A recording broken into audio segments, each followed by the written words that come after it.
very good. Why it is very good? Why is it very good?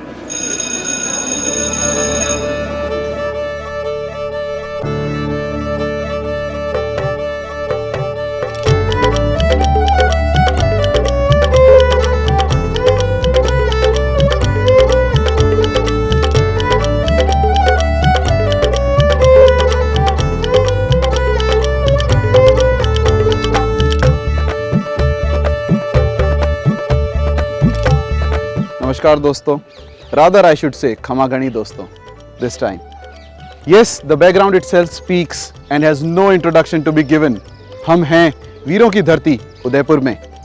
Udaipur में हम आज shoot करने जा रहे हैं इंटरव्यू श्री लक्ष्यराज जी के साथ। उनका विजन, उनका एजुकेशन में इनोवेशन किस तरह से उन्होंने अप्लाई किया महाराणा मेवाड़ पब्लिक स्कूल के ऊपर, और इस चीज़ को वर्ल्ड ओवर किस तरह से रिनाउंड करवा रहे हैं। आइए उनके बारे में जानेंगे, जहां वो ये कहना चाहते हैं that culture discipline is the most important factor when you educate a child which comes from the home and the school which shapes the kid for the future world. आइए उनके साथ बात करेंगे और जानेंगे एक प्रोग्रेसिव एजुकेटर किस तरह से सोचता है इस देश और इस फ्यूचर के विकास के लिए।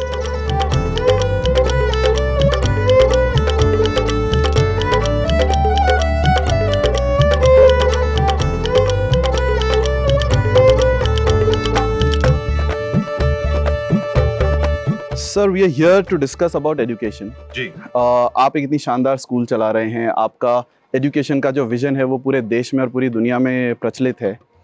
हम ये जानना चाहेंगे, how was your highness, how were you as a kid in academics, in education, both the ways? Academics का तो मेरे को बिल्कुल भी शौक नहीं था, तो ये जो भी आपके जितने भी लोग सुनने वाले होंगे वो मेरे हिसाब से, या खास तौर पे जो पेरेंट्स होंगे वो प्रताड़ित हो जाएंगे इस चीज़ को सुनकर, क्योंकि किताबों को जो है अक्सर मैंने चेहरे पे रख के सोने के लिए काम में लिया, और जब कोई मास्टर आके पूछ ले कि क्या कर रहे हो तो भाई साहब रिविजन कर रहे हैं सर, यू नो, तो उस चीज़ का जो सुकून था, क्योंकि आज के ज़माने के अंदर लैपटॉप और मोबाइल को चेहरे पे रख के सोया नहीं जा सकता, किताबों को चेहरे पे रख के सोया जा सकता है। और जब कभी भी क्लासरूम में थे, यहाँ कहीं पे भी थे, तो हमेशा दिल, दिमाग, मन, जहनी तौर के ऊपर हर तरीके से खेल के मैदान पे ही रहता था।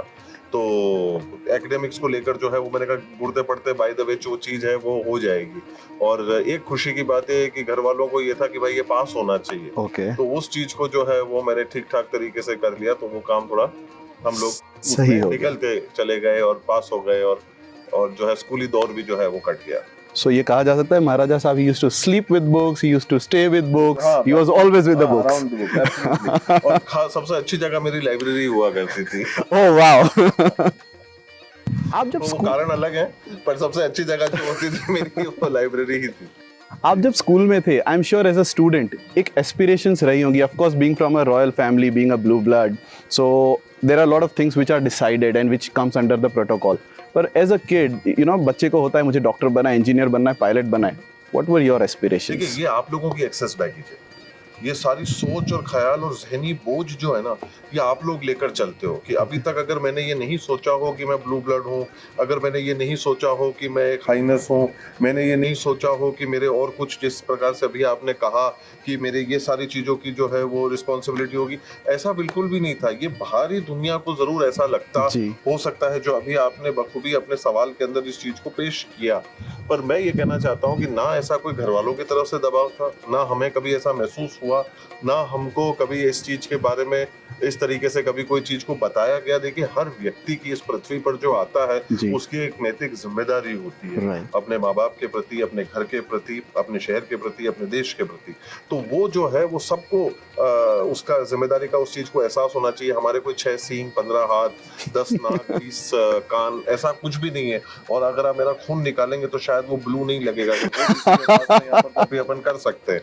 तो कहने का मतलब ये है कि ये जो बोझ जो लोग लेकर चलते हैं, आपके माध्यम से मैं ये जरूर कहना चाहूंगा कि उस बोझ को लोगों को छोड़ देना चाहिए। और सारे लोगों को कोशिश ये करनी चाहिए कि एक साथ मिलकर अपने एक लक्ष्य के ऊपर अपन किस प्रकार से जो है वो चल सके। और जिसने व्यक्तिगत तौर पे भी अपना कोई एक लक्ष्य अगर बना रखा हो, तो तो उसके ऊपर वो कैसे फतेह कर सकता है, उसके ऊपर वो कैसे काम कर सकता है, चाहे वो इंजीनियर बनने का हो, चाहे वो डॉक्टर बनने का हो, चाहे वो क्रिकेटर बनने का हो, चाहे कोई वैज्ञानिक बनने का हो, चाहे वो कुक बनने का हो, किसी भी प्रकार से कोई भी चीज हो, आदमी को अपने लक्ष्य के ऊपर काम करना चाहिए। और वही मेरे घर वालों ने मुझे कहा कि जिस चीज के अंदर मुझे शौक है या जो चीज मुझे करनी है, जिस चीज में मुझे दिलचस्पी है, उस चीज की सारी तरीके से जो है वो एक छूट दी गई। कुछ माँ बाप हैं जो देते हैं, कुछ माँ बाप है जो नहीं देते हैं। ये हर घर घर की जो है वो सिमिलर कहानी होती है।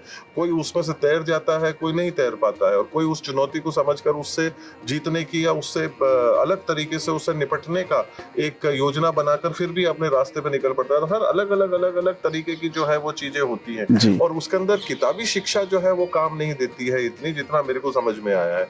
वो आपकी दुनियादारी की जितनी शिक्षा है, जो आप समझते हैं, बैठते हैं, लोगों से सीखते हैं, जानते हैं, पहचानते हैं और देखते हैं और रोजमर्रा की जिंदगी के ऊपर जीते हैं, उनको जो है उस चीज को अपने को समझना जो है वो जरूरी है। देखिए, और आज मैंने हॉस्पिटैलिटी को चुना, इस क्षेत्र को चुना, इस व्यवसाय को चुना, जिसके अंदर मुझे एक दिलचस्पी थी, चाहे वो खाने को लेकर हो, चाहे वो लोगों का देखभाल करने के लिए हो, बिल्डिंग करने का हो, चीजों को बनाने का हो, लोगों को इकट्ठा करने का हो, लोगों के साथ में रहने का हो। तो ये सारी चीजों का मुझे मौका जो है इस क्षेत्र के अंदर जो है वो मिलता है। जी सर। तो कहीं ना कहीं जो है वो मैं इस चीज से प्रेरणा भी लेता हूँ, और आजू बाजू का माहौल भी जो है अपने ऊपर इस चीज का एक असर लाता है। तो कहीं ना कहीं उस चीज से प्रेरणा ली, पिताश्री को भी देखा, जो पहले के जो काम थे, दादाश्री के जो काम थे उनको देखा, उन चीजों से प्रेरणा ली, और अपन ने भी उस रास्ते के ऊपर चलने का एक प्रयास किया। Great sir. सर, आपने जो इतना सुंदर स्कूल का सेटअप किया हुआ है, हम सुबह से हमारी पूरी टीम लगी हुई थी महाराणा मेवाड़ पब्लिक स्कूल पे, देख रहे थे हम, we were talking to lot of teachers and students. Sir, जब स्टूडेंट सक्सेस की बात आती है, सो आप स्टूडेंट सक्सेस को किस तरह से मेजर करते हैं? इन टर्म्स ऑफ एकेडमिक्स होता है, कई बार को करिकुलर एक्टिविटीज़ होता है, कई बार स्पोर्ट्स होता है। How do you measure the success of a student? मेरे सक्सेस को मेजर करने से या नहीं मेजर करने से कुछ भी नहीं होगा जी। तो और मेरे सक्सेस के मापदंड का तरीका या कामयाबी का मापदंड का तरीका आपसे अलग हो सकता है, आपका तीसरे से अलग हो सकता है, तीसरे का चौथे से अलग हो सकता है, और इस प्रकार से वो चीज चलती जा सकती है। तो व्यक्तिगत तौर पे ये है कि जिस आदमी ने कामयाबी का शिखर जो बना रखा है, अपने लिए जो चीज बना रखा है, वो उसमें वो कामयाब हो रहा है कि नहीं हो रहा है। क्योंकि मैं जिस दृष्टिकोण से देख रहा हूँ, जरूरी नहीं है कि वो व्यक्ति उसी दृष्टिकोण से अपने जीवन को देख रहा हो। उसकी चाह कुछ और हो सकती है, वो करना कुछ और चाहता हो, और वो जीवन में किसी और दूसरी तरीके से करता है। जैसे आपने पहले ही उन चीजों को खांचों में डाल दिया, एकेडमिक्स। अब कितने उदाहरण हैं जो शायद आपको मेरे से ज्यादा बेहतर पता होंगे, कि जिन लोगों ने एकेडमिक्स में कुछ भी ऐसी चीज के अंदर फतेह नहीं किया, पर आज वो दुनिया पे राज कर रहे हैं। सही बात है। तो आप कामयाबी को किसको कहेंगे जी, या आप फेलियर किसको कहेंगे?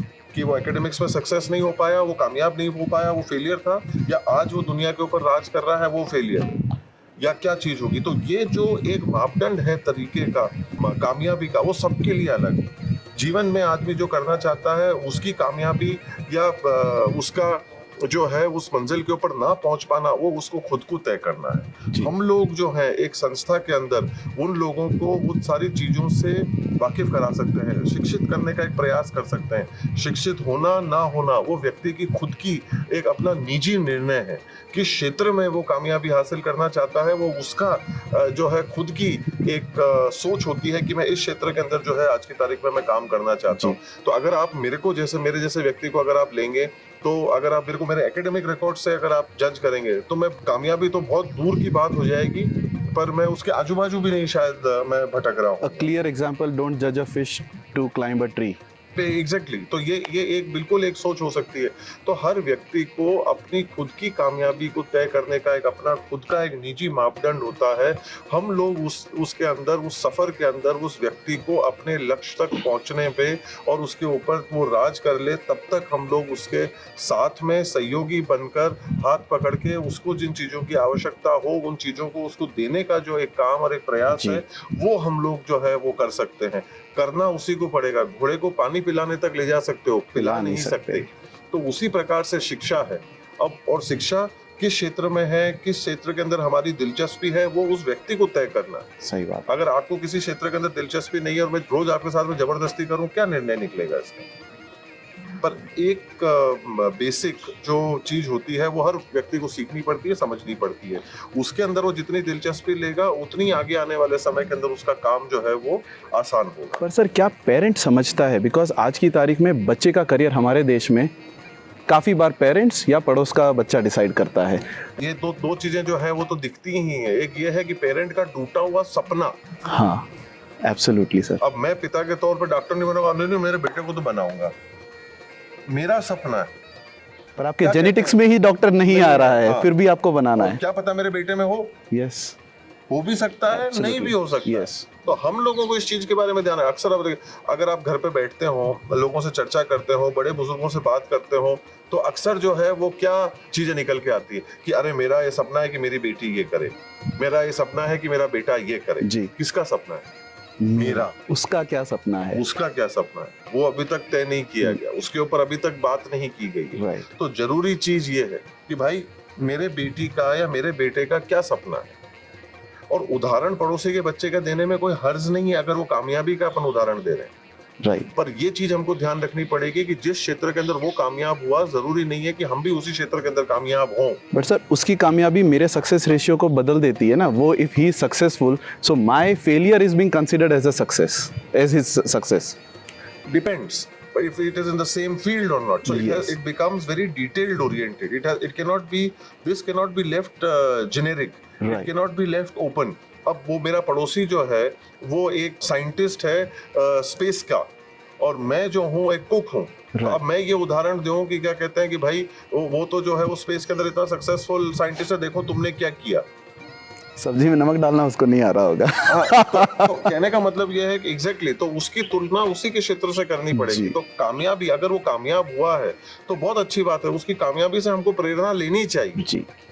पर अगर कल को हम सोचे कि मैं सब्जी से लेके जो है वो स्पेस का साइंटिस्ट मैं बन जाऊंगा, तो वो नहीं होने वाला। सो एक्सपेक्टेशंस को स्ट्रीमलाइन करना बहुत पड़ेगा। जरूरी है, उन चीजों को समझना, देखना, करना जो है वो बहुत जरूरी है। और अगर दोनों लोग एक ही फील्ड में हो तो फिर भी एक तुलना जो है वो अच्छी वो सही होती होती है। है। Apples have to be compared with apples. Whether you cannot compare something else, but you can certainly compare with something else to improve, Yes. to better, to learn, to aspire, to get motivated, to be able to see ki how somebody else is working in their field, Right. which may be applicable in your field, in your own respective way, which you have to then understand, analyze and convert to make it suit your particular field. Yes. तो वो सारी चीजें जरूरी है। तो कई बार क्या होता है कि इन चीजों के अंदर हम लोग परख करते नहीं है और फिर हम लोग जो है वो चुनने लग जाते हैं। तो ये सारी चीजों के बारे में पेरेंट्स को भी और बच्चों को भी, दोनों को इस चीज के अंदर जो है वो मिलजुल कर एक खुले तरीके से एक डिस्कशन करने की आवश्यकता है। Right. ना तो इस मामले के अंदर पिताजी या माताजी ज्यादा जानते हैं, ना इस सिलसिले के अंदर बच्चा जो है वो ज्यादा जानता जी। है। कई बार चर्चा करने से, सवाल जवाब करने से, विचार विमर्श करने से, संघर्ष करने से, इस चीज के ऊपर जद्दोजहद करने से चीजें निकल कर बाहर आएंगी। जब वो निकल कर बाहर आएंगी, सबको अपने सवालों के कहीं ना कहीं जवाब मिलेंगे, फिर उसके ऊपर सब लोग मिलकर काम कर सकते हैं। That's what 21st century says. Collaborate and then work on the But this is project. something that is being said for all these years. Years, Question is ages. that we are not willing to accept and understand. Right. Keeping an open mind, trying to learn, trying to sit down, and दूसरा ये कि हम बच्चों को तो ढीठ समझ के बात करते हैं। Absolutely. ये आदत हमारे को भी छोड़नी पड़ेगी। क्यों हम ढीठ समझ के बात कर रहे हैं, मुझे भी आज तक समझ में नहीं आया। तुझे नहीं पता है कुछ। हाँ, क्यों? अपन शुरुआती दौर नेगेटिविटी से करते हैं। जी। तुझे नहीं पता। हाँ। क्यों? ये हमने कहाँ से मान लिया, कहाँ लिखा है? ये हमने सीखा ना, हमने ज्यादा दिवाली देखी है। तो कहने का मतलब यही है कि कहीं ना कहीं जो है वो इन चीजों को लेकर हम लोगों को भी समझना पड़ेगा कि जब तक हम लोग खुले मन से, खुले दिल से कहीं बैठकर इन चीजों के ऊपर चर्चा नहीं करेंगे, लोगों को मौका नहीं देंगे अपने मन की, दिल की बात रखने का, और खास तौर पे अपना जो एक अंश है जी। उससे हम लोग अगर बात नहीं करेंगे, तो कहीं ना कहीं हम लोग अन्याय कर रहे हैं उस जीव के साथ में जिसको हम स्वयं इस जिंदगी के अंदर, इस दुनिया के अंदर लेकर आए। ये कहा जा सकता है, believe in your kids, trust on your kid, it'll do wonders. Believe and trust is in it own space, but मैं तो उससे भी 2-3 सीढ़ी नीचे की बात कर रहा हूँ। जी। बात तो करो। राइट। विश्वास तो बात की बात है यार, पहले उसके साथ बैठकर उससे चर्चा तो करो। अपन बहुत आगे चले जाते हैं, अपने को छोटी छोटी चीजों के बारे में, वो कुछ कहना चाह रहा है, उसको कुछ पसंद नापसंद की बात करना चाह रहा है, वो तो करो, उसमें भरोसे का क्या लेना देना है। आपको ये फूल पसंद नहीं है या आपको ये फूल पसंद है, आपने एक स्टेटमेंट दे दिया, मैं समझूं तो सही जी। आपको इसको कहने का मैं मौका तो दूं कि आपको ये चीज पसंद आई। अच्छा भाई, क्यों पसंद आई? There has to be a logic behind it और बच्चा देने को तैयार है। पूछो तो सही। हाँ, बात तो करो। और आप उसके पिताजी हो, वो आपका पिताजी नहीं है। राइट। तो वापस वही वाली बात हो जाती है, वो बात करता, अगर दोस्तों के बीच में बात होती तो फिर भी अलग बात हो जाती जी। बट यहाँ अपनी जो एक संस्कृति है, अपना जो एक तरीका है, सलीका है चीजों को चलने का, तो कहीं ना कहीं वो एक मजबूती जो है, कॉन्फिडेंस जो है, वो पेरेंट्स को ही अपने बच्चे के अंदर डालना पड़ेगा। आप ये उम्मीद मत करिए कि वो बच्चा आके करता है, बहुत अच्छी बात है। राइट सर, अब जब एजुकेशन, पेरेंट और बच्चे तीन चीज आते हैं तो एक चीज है आज की तारीख में जिसको हम नकार नहीं सकते, दैट इज टेक्नोलॉजी।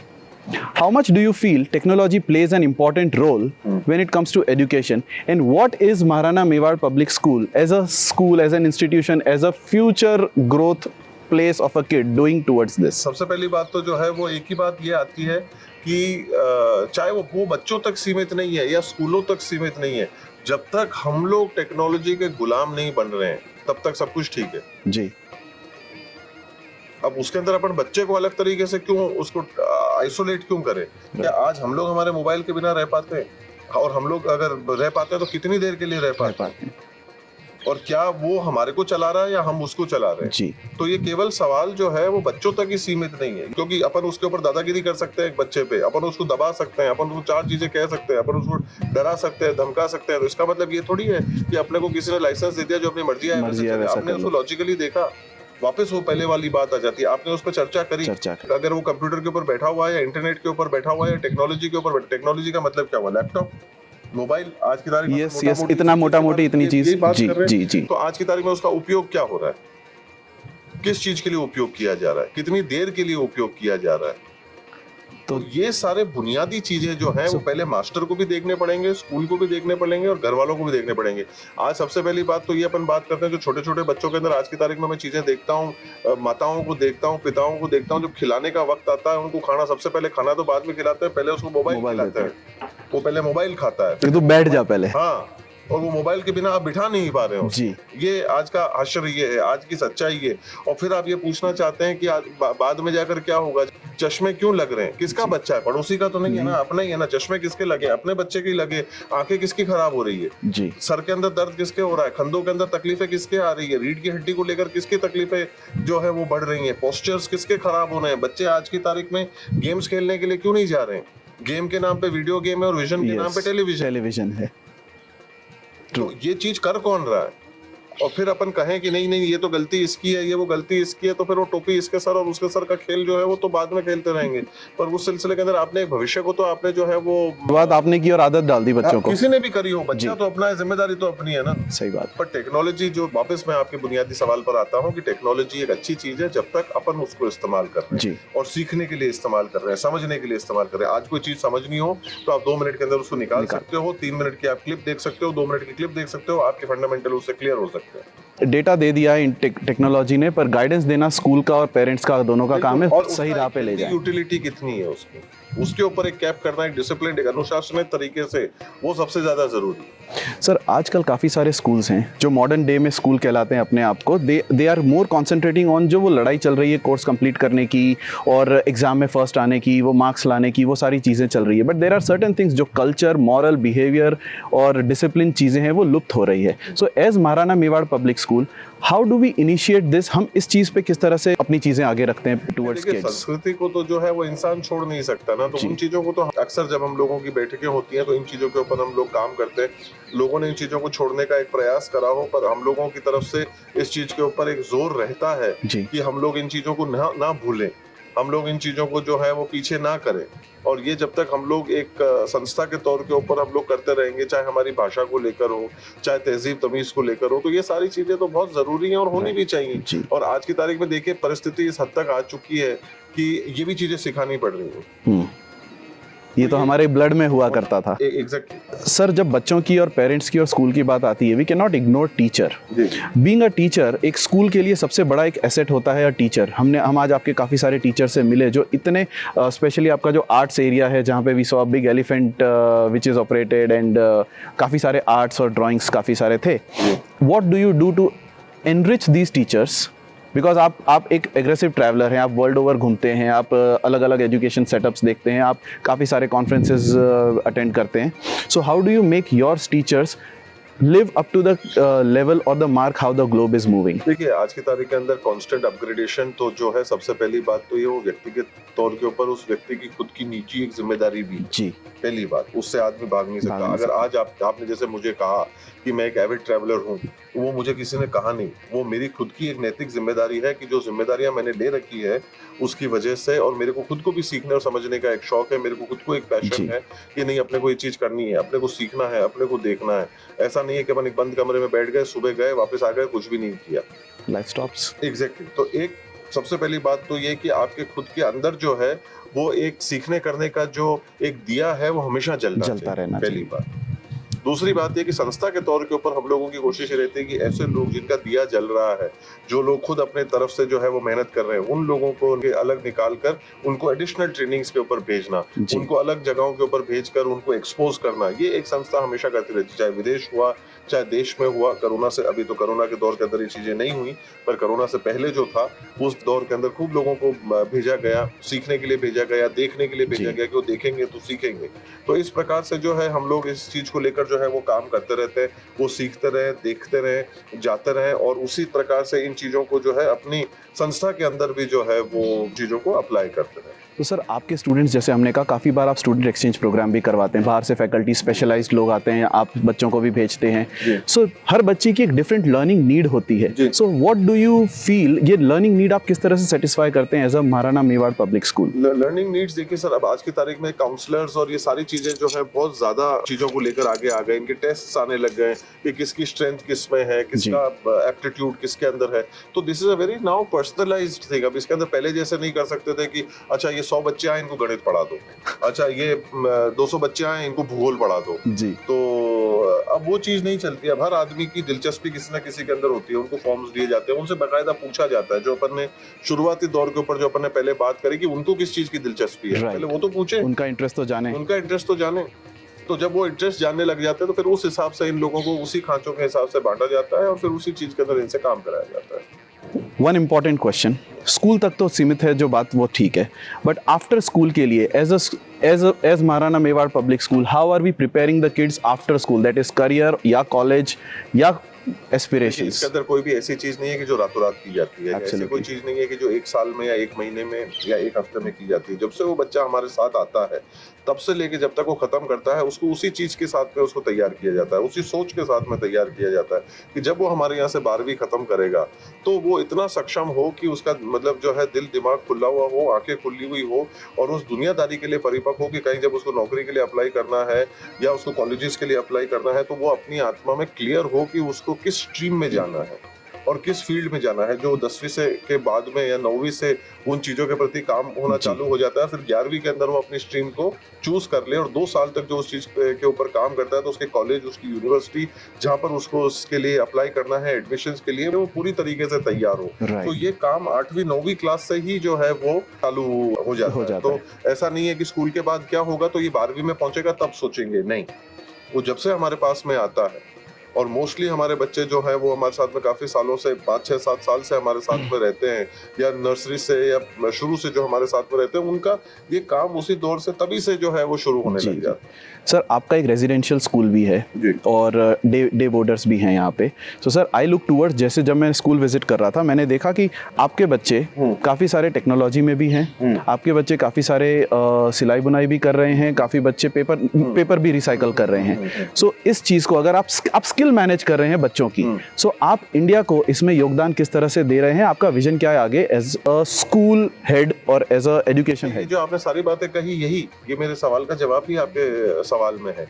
तो आज की तारीख में जो उन लोगों के पास में जो हुनर हैं, उन चीजों को बाहर निकाल के एक भावी भविष्य को, एक बीज को आने वाले समय के लिए अपने देश के लिए तैयार करना जी, तो यही हमारा काम है। मतलब उसके अलावा जो जिस क्षेत्र के अंदर उस इंसान की दिलचस्पी है, जैसे आपने कहा कि वो अगर आज की तारीख में एनवायरनमेंट को लेकर या रिसाइकल्ड पेपर को लेकर काम कर रहे हैं, या अगर वो टेक्नोलॉजी के अंदर काम कर रहे हैं, या वो अगर पूरे तरीके से एकेडमिक्स के अंदर जो है किसी चीज के अंदर रिसर्च में इंटरेस्टेड है, उसमें काम कर रहे हैं, वही हुनर बाहर निकाल कर उन्हीं लोगों को देश में और दुनिया में भेजने का जो है वही हमारा प्रयास है, जिससे कि आगे आने वाले समय के अंदर वो सारा जो काम, मेहनत, ज्ञान जो है उनका, वो उसको ठीक तरीके से एक सही दिशा में अपने देश के योगदान के लिए लगा सके। बीज हमने बनाकर दिया है, अच्छा बीज देना हमारा काम है जी, राइट, वो हम कर सकते हैं। Sir to end the whole thing, मेरे पास 5 रैपिड फायर्स हैं जी जिसके आंसर हम आपसे चाहेंगे. जी जी.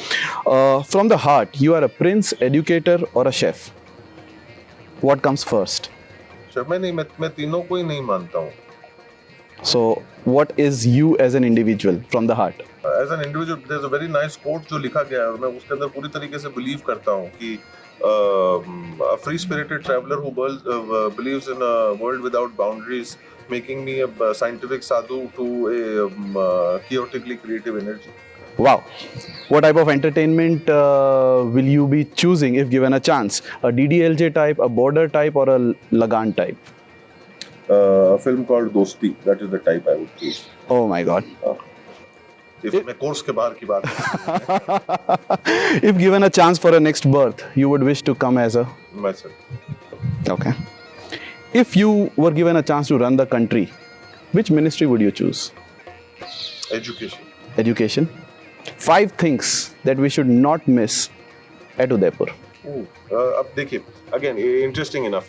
अब अगर आपको हिस्ट्री और कल्चर और इन तरफ की पैशंस हैं जी. तो मैं आपको जरूर कहूंगा कि सिटी पैलेस म्यूजियम जो है Right. वो आपको जरूर आकर विजिट करना चाहिए. That is full of all of that. अगर आपको खाने पीने का शौक है तो पुराने शहर के अंदर और सुखाड़िया सर्कल के आजू बाजू में बहुत अच्छी अच्छी दुकानें हैं खाने पीने की, लोकल खाने की, स्ट्रीट फूड की. तो वो मैं जरूर कहूँगा कि उनको आपको देखना चाहिए.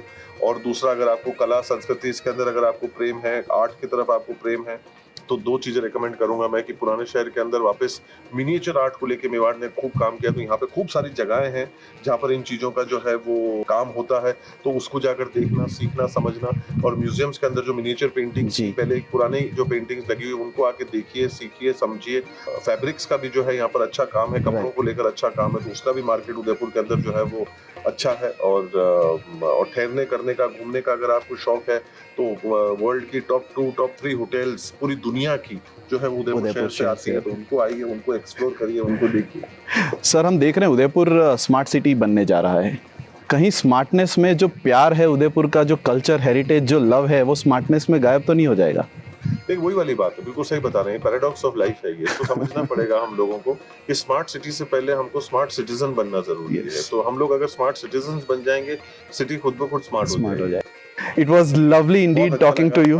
आपसे बात करके सर, एज काफ़ी सारे मिथ्स बाहर आए. We thought you are from a different planet, but we take you on the earth only, and I'm sure all of our audience will take it similarly. Thank you so much. I hope it has been productive, and I hope that they all come and visit Udaipur and see some of the cultures of beautiful Rajasthan and beautiful Udaipur. We would surely do that. Thank you so much. Thank you so much, sir. ये थी मुलाकात education के एक अलग visionary के साथ, His Highness the Prince of Udaipur, Maharana Mewar public school के visionary Lakshyaraj Singh ji के साथ. हमने काफ़ी कुछ जाना कि as a school, as a world, how we can promote the education and take it on a different level. But एक नया विजन जाना that बच्चों में बचपन से ही हमें एक कल्चर इनकलकेट करने की बहुत ही आवश्यकता है. ऐसे थॉट्स बहुत ही एविड ट्रैवलर्स के थ्रू ही आ सकते हैं, जिस तरह से महाराणा साहब ने हमें बताया. आइए मिलेंगे किसी और पड़ाव पे, आइए मिलेंगे किसी और नए एजुकेटर के साथ और एक्सप्लोर करेंगे एजुकेशन को एक नए नज़रिए के साथ. तब तक देखते रहिए, लाइक करते रहिए, शेयर करते रहिए, सब्सक्राइब करते रहिए और हमें बताइए आपको अगला वीडियो कौन सी स्कूल का देखना है. धन्यवाद.